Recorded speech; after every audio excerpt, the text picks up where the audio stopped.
সুপ্রিয় দর্শক, আজকে 36 ইঞ্চি কমোডের প্যাডগুলো কাটিং করে দেখাবো। তো এখানে যারা নতুন কাজগুলো শিখেছেন তা এই ভিডিওটা একটু ফলো করুন, আশা করি আপনি কাজগুলো শিখতে পারবেন। তো আজকে আমি স্টেপ বাই স্টেপ দেখাবো কিভাবে আপনারা এই 36 ইঞ্চি বা 38 ইঞ্চি কমোডের আপনার ফুল প্যান্টগুলো কাটিং করবেন। তো দেখুন, এখানে আমি দুইটা পার্ট নিয়েছি এখানে, আর এটা হচ্ছে মশল পার আর এই সাইডে হচ্ছে সদর পার। তো এই দুইটা একসাথে সমান করে নিয়েছি, ঠিক আছে। এইভাবে আপনারা সমান করবেন। নেওয়ার পর উপর দিক থেকে এইভাবে উপর দিক থেকে একটা বরাবর একটা মার্জিন টেনে নেবেন। এই যে একটা দাগটা দিয়ে নিয়েছি বরাবর। তারপর এখান থেকে আমাদের উপরের জন্য 1.5 ইঞ্চি মাইনাস করতে হবে বেল্টের জন্য, ঠিক আছে। তো এখানে 1.5 ইঞ্চি মাইনাস করবেন। মাইনাস করার পর এখানে লম্বার মাপ 39 ইঞ্চি, এখানে 39 ইঞ্চি হাফ ইঞ্চি আরো প্লাস নেবেন, তাহলে 39.5 ইঞ্চি। এরপর দেখুন 39.5 মিডল করবেন, অর্থাৎ 39 যদি হয় তো 38 39, এখানে আপনারা 39.5, তাহলে এখানে আপনারা তার অর্ধেক নেবেন, এখানে 20 ইঞ্চি। এরপর এখানে দেখুন হাই হচ্ছে 26 ইঞ্চি, তাহলে 26 ইঞ্চি যদি আপনার হাই হয় তাহলে সেক্ষেত্রে আপনার 6 ইঞ্চি মাইনাস করতে হবে। তাহলে হাই 26-এর ভিতরে 6 ইঞ্চি যদি মাইনাস করেন সেক্ষেত্রে আপনার হবে 20 ইঞ্চি। তাহলে 20-এর অর্ধেক কত? 10। এই যে 10 ইঞ্চি আপনার এখানে, এটা আপনার হাইয়ের মাপটা বের হয়ে যাবে। তারপর এটা আবার এইভাবে এদিকে সমান করার জন্য এইভাবে এই সাইডের দিকে 10 ইঞ্চি দাগ দেবো, যেহেতু এখানে 1.5 ইঞ্চি বেল্টের জন্য বাদ দিতে হবে, ঠিক আছে। তারপর 10 ইঞ্চি দেবো, তারপর এখান থেকে যে 20 ইঞ্চি, এরপর এখানে 39.5 ইঞ্চি। তাহলে যখন আমরা এই জন্য এখানে আপনারা যখন আপনার মাপটা দিবেন এখানে, তো এই যে স্কেলের সাহায্যে এইভাবে দাগটা যদি টানেন তাহলে আপনার অ্যাকুরেট ভাবে হবে।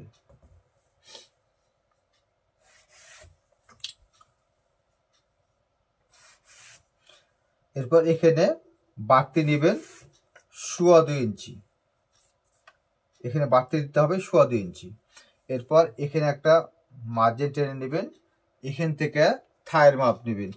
থাই এখানে আছে 26 ইঞ্চি থাই, তাহলে 26-এর অর্ধেক এই যে 13, তাহলে এখানে এই যে এখানে আমি হাফ ইঞ্চি আরো কম নেবো, তাহলে 12.5 ইঞ্চি। এরপর এখান থেকে 1.5 ইঞ্চি রাউন্ড শেপের জন্য। তারপর এখান থেকে 12.5-এর অর্ধেক নেবেন 6.25 ইঞ্চি। এরপর এখান থেকে এই দাগ থেকে এই পর্যন্ত 7.25 ইঞ্চি, এখানে আপনার 7.25-এর ভিতর আরো হাফ ইঞ্চি কম নিতে হবে। এখানে 7.25 ইঞ্চি দাগ দিলাম, তারপর এখান থেকে এই যে হাফ ইঞ্চি আপনার এই সাইডে নিতে হবে, তাহলে এটা হচ্ছে মেন দাগ, ঠিক আছে। তো এটা হচ্ছে মেন দাগ, আপনার খেয়াল রাখবেন। এখান থেকে আমরা এখন এই যে এই দাগ থেকে এই যে দাগটা আছে মিডিলে সেন্টার করা আছে, এই দাগ থেকে এই দাগ পর্যন্ত এই সাইডে এখানে একটা দাগ বসায় নিতে হবে। তো দেখুন এই যে এখানে একটা দাগ বসায় দিবেন। তো দাগ দেওয়া হয়ে গেল। এখন আপনার এখান থেকে এই পার পর্যন্ত যখন আপনার এই মাপটা দিবে, তো এখান থেকে এই পার পর্যন্ত কতটুকু আছে দেখবেন। এখান থেকে 12 ইঞ্চির 1 পয়েন্ট কম, এখানে আপনার 12 ইঞ্চির 1 পয়েন্ট কম দিতে হবে। তারপর এইভাবে দাগ দিতে হবে। তাহলে এখান থেকে কোথা থেকে দেবো আমি? এখান থেকে আমি এ পর্যন্ত আপনার 12 ইঞ্চি নিয়েছি, 12 ইঞ্চির 1 পয়েন্ট কম নিয়েছি, তাই না? তাহলে আপনার এখানেও আপনার এই পার্ট থেকে নিতে হবে, এখানে যেহেতু পার্ট থেকে নিয়েছি আপনার এখানটাও পার্ট থেকে নিতে হবে। তাহলে এখানে 12 ইঞ্চির 1 পয়েন্ট কমে নেওয়ার পর এখানে একটা দাগ দিয়ে নেবেন। তারপর এখান থেকে এই যে মিডিলে সেন্টার করা আছে, তাই না? তাহলে এখান থেকে এটা কতটুকু আসছে, এটা যদি আপনি 2 ভাগে ভাগ করেন, ঠিক আছে, অথবা এখান থেকে আপনি প্লাস করবেন, তাহলে এখান থেকে এইভাবে আপনারা এই যে এখান থেকে নিলে এই পর্যন্ত আপনার চলে আসবে। তার মানে কি হলো, আপনার এখানে যা থাকবে এখানে হচ্ছে 9.5 ইঞ্চি, এখান থেকে এই পর্যন্ত হচ্ছে 9.5, তাহলে 9.5 ডবল হচ্ছে আপনার 9.5 ইঞ্চি, এখানে হচ্ছে 9.5 ইঞ্চি দাগ দিয়ে নিছি। এরপরে যে নিচের দিকে দেখুন, অনেকে হয়তো বুঝতে পারেন না কি এই মোহরটা কিভাবে মাপা হয়। তো মোহরি 14 ইঞ্চি আছে, তাহলে 14-এর অর্ধেক কত হয়? 7 ইঞ্চি, তাহলে 7-এর অর্ধেক কত হয়? 3.5। আমরা এখান থেকে এই দাগ থেকে যে 3.5 ইঞ্চি এখানে একটা দাগ দেবো। তারপর 3.5-এর ডবল কত হয়? 3.5-এর ডবল হচ্ছে 7 ইঞ্চি। তাহলে আমরা যদি যদি না পারি তাহলে এইভাবে সুন্দর করে এর সাথে ডবল করে দেবো, তারপর এখানে একটা দাগ দিয়ে নেব। আশা করি এই বিষয়টা আপনি বুঝতে পারছেন। তো দেখুন এখান থেকে এখন এই যে স্কেল দিয়ে সুন্দর করে আঁকটা টেনে নিব, এইভাবে বরাবর এখান থেকে একটা দাগ দিয়ে নিব এবং এই সাইডের দিকে এইভাবে একটা দাগ দিয়ে দিব।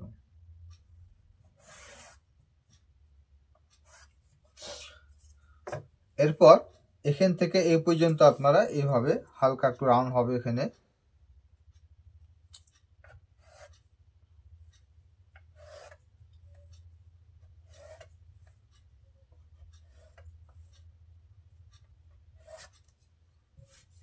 এরপর এখান থেকে এইভাবে রাউন্ড করে নিতে হবে।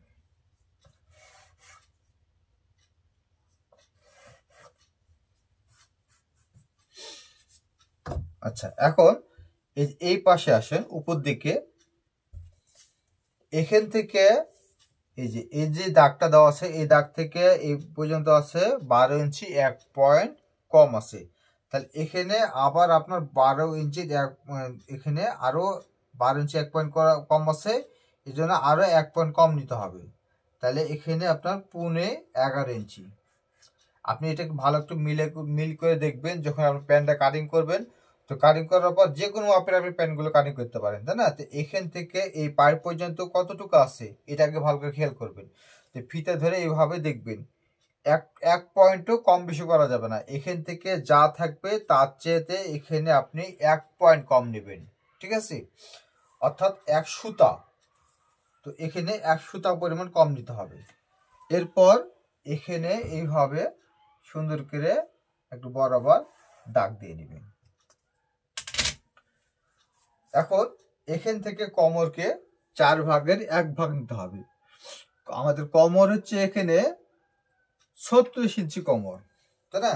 তাহলে এই সাইডে সেলাই এবং এই সাইডে সেলাইয়ের জন্য আমাদেরকে 1.5 ইঞ্চি পরিমাণ মাইনাস করব। এখান থেকে 1.5 ইঞ্চি, 1.5 ইঞ্চি এখান থেকে মাইনাস করে দেবো। তারপর তাহলে এখান থেকে আমাদেরকে কোমরকে 4 ভাগের 1 ভাগ নিতে হবে। তাহলে এখান থেকে যদি আমি কোমরকে 4 ভাগের 1 ভাগ নিই, তাহলে কোমর 36 ইঞ্চি। তাহলে এখান থেকে 4 নং 36 ইঞ্চি, এই যে 9 ইঞ্চি এখানে দাগ। এরপর টেকিনের জন্য এখানে 1.5 ইঞ্চি পরিমাণ। এক সময় ছিল এখানে টেকিন আপনার 2 ইঞ্চি নিত, 2.5 ইঞ্চি, কিন্তু এখন বড় টেকিন চলে না, সিম্পল একটু হালকা একটু টেকিন থাকবে। এরপর দেখুন এই যে এই দাগ থেকে এই দাগ পর্যন্ত এইভাবে মিলে দিবেন।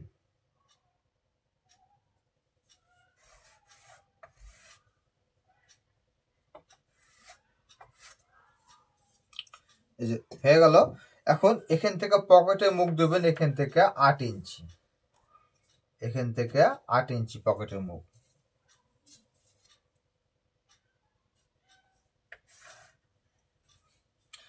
এরপর এখানে ডাউন হবে 1.5 ইঞ্চি, এখান থেকে ডাউন দিবেন 1.5 ইঞ্চি পরিমাণ। তারপর এই কর্নার থেকে এদিকে এই যে ব্যাক স্কেলটা আছে এখান থেকে এইভাবে ধরবেন, এইভাবে।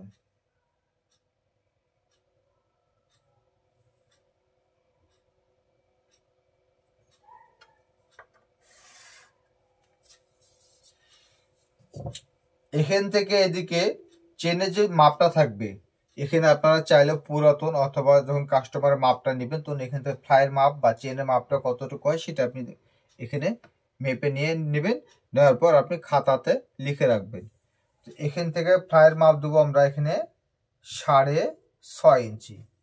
এখানে যেহেতু আপনার এখানে 1/2 ইঞ্চি পরিমাণ সেলাইয়ের জন্য বাদ দিতে হবে।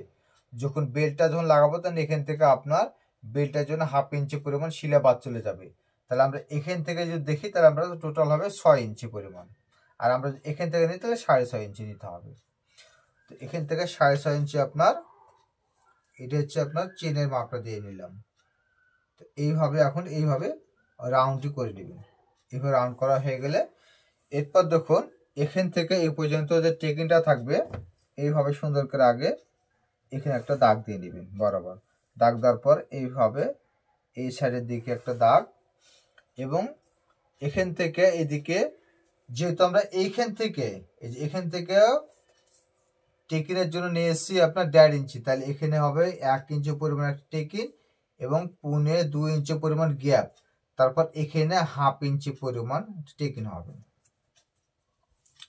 এই ফর্মায় যদি আপনি কাজ করতে পারেন বা কাটিংটি করতে পারেন, যখন আপনি জোগাড়ি নেবেন, জোগাড়িটা টেকিংটা সুন্দর করে বসাবেন এবং জোগাড়ি করার সময় এখান থেকে ফিতাটা দেখে নেবেন আমার এই 36 ইঞ্চি, তাহলে 4 নং 70, সেখান থেকে 9 ইঞ্চি আছে কিনা সেলাই বাদ দিয়ে তারপর মাপবেন, ঠিক আছে।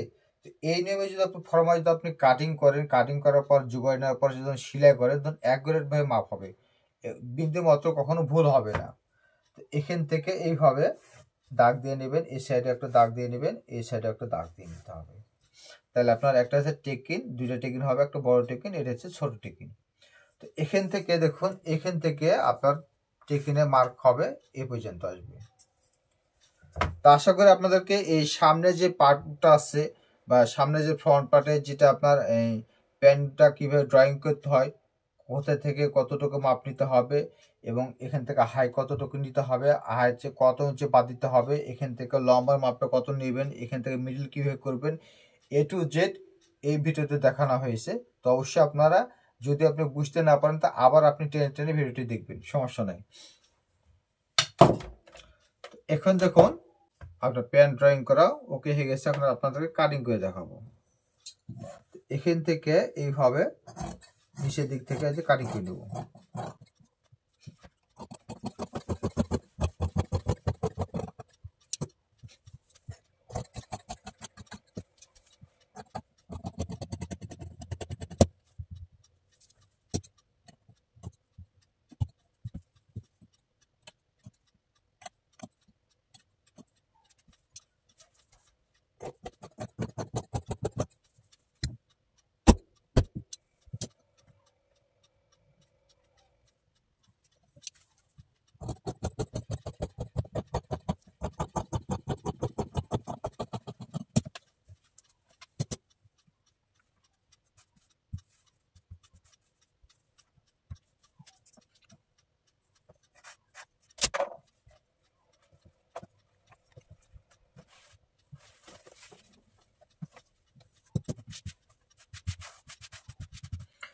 এরপর দেখুন এটা হচ্ছে সামনে যে পার্ট আছে, এটা আমরা এইভাবে রাখবেন। এখন এখান থেকে এই যে এইভাবে একটা দাগ দিয়ে নেবেন, এখানে একটা দাগ দিয়ে নিতে হবে, এরপর এখানে একটা দাগ, এখানে একটা দাগ দিয়ে নেবেন, এখান থেকে 1/2 ইঞ্চি পরিমাণ নিচে একটা দাগ দিতে হবে, এখানে একটা ছোট্ট করে একটা দাগ দিয়ে নেবেন। তারপর এখান থেকে এই পর্যন্ত মেপে নেবেন কতটুকু আছে। তাহলে এখান থেকে এই যে দেখুন, এখান থেকে এইভাবে মাপার পর এইভাবে নেবেন, নেওয়ার পর এখানে একটা দাগ দিয়ে দেবেন, এখানে আরো 1/2 ইঞ্চি পরিমাণ বাড়তে দিবেন সেলাইয়ের জন্য। তারপর এই যে এইভাবে একটা বরাবর দাগ দিয়ে দেবেন। এখান থেকে এদিকে 3 ইঞ্চি পরিমাণ দেবেন এবং এখানে 1.25 ইঞ্চি, এখানে 1.25 ইঞ্চি পরিমাণ।